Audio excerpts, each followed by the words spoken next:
oftentimes when we talk about Mexican immigrants in this country, it's usually geared toward a lot of xenophobia, a lot of ridiculous stereotypes, but we never really talk about how Mexican immigrants are treated in farms and various states throughout the country.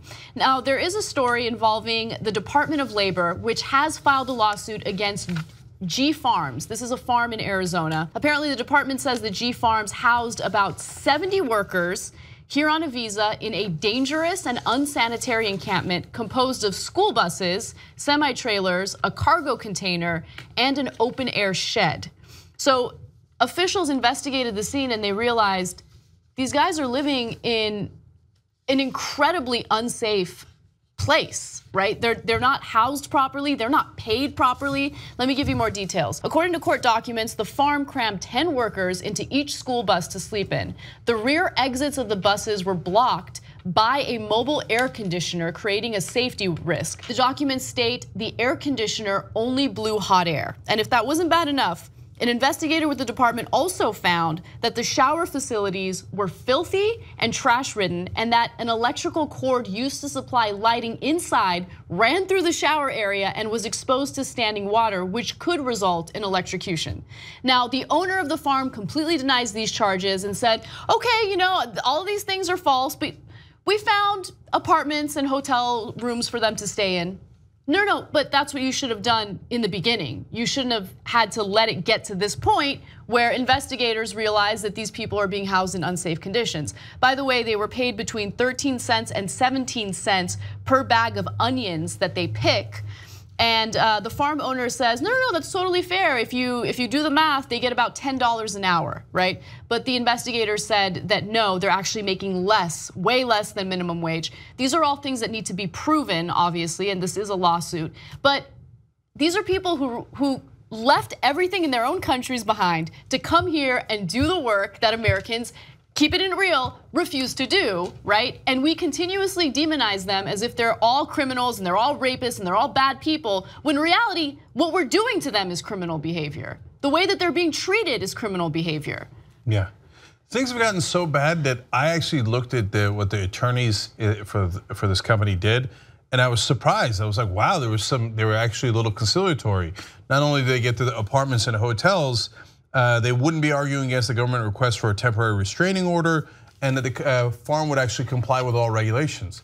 Like in the era of Trump, I expected them to be like, no, I'm right, you know what? I'm now gonna take away that air conditioner that's blowing the hot air, and I'm gonna block both exits. No, in the age of Trump, I would expect them to do what Darrell Issa did to a reporter just yesterday. As soon as you ask a question, just flip that person off. You know Darrell Issa did that to a reporter?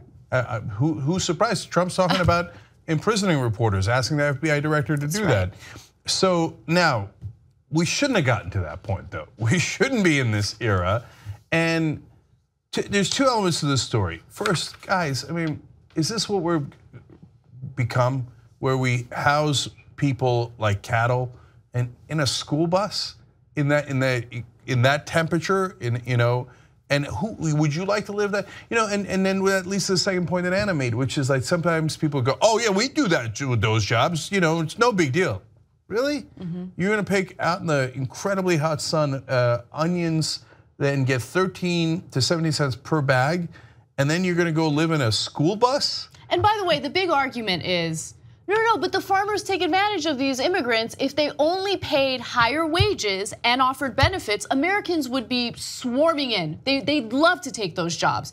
But case study after case study shows that is not true. There have been farms that have not only increased wages, way higher than minimum wage, by the way, and they've also offered incredible benefits, and Americans still won't take the jobs, okay?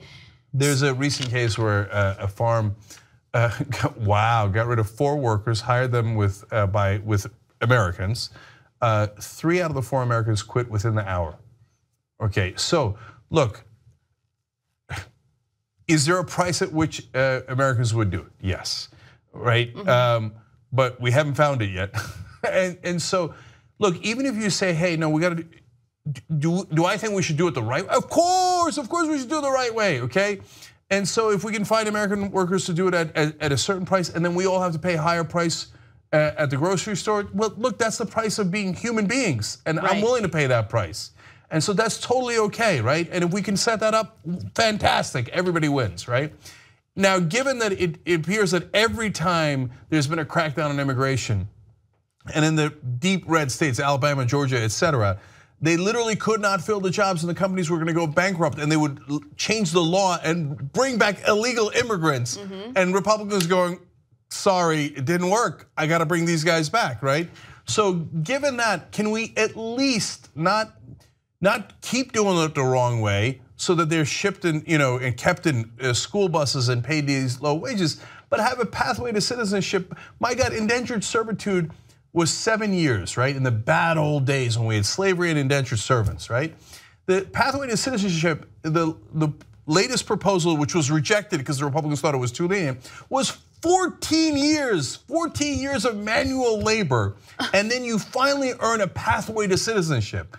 For God's sake, we can do that, right? I mean, at a minimum. And last of all, even if you don't agree to any of that, can we at least agree that they are decent human beings just like us, in fact, who will sacrifice for their families, maybe even more than us, that they're willing to live under those conditions so they can send some money back home so that their kids have a shot at least. Yeah, look, for me, the biggest takeaway from this story, regardless of what you think about labor, who should take these jobs, how they should take these jobs, who should get paid, let's just put that aside for a second. The part of this story that drives me crazy is that we continuously get distracted by talking points that politicians feed us, okay? And it makes us think that the real bad guys are those that risk everything just to come here and provide for their families, right? The real criminals here, if these allegations are proven to be true, are the farm owners who mistreated and abused these workers. Those are the real criminals, okay? Those are the people that we should be having conversations about. You know what the Statue of Liberty says? It says, give me your tired, your poor, your wretched refuse, okay, on our teeming shores. So the people who are hungry and wanna work hard and believe in the American dream, that's these guys. Those are exactly what the Statue of Liberty talked about. It didn't say, give me your incredibly wealthy looking for a golden visa, okay? And that is what now we're doing. We're giving away visas for $500,000 a pop. That's not what this country's supposed to be.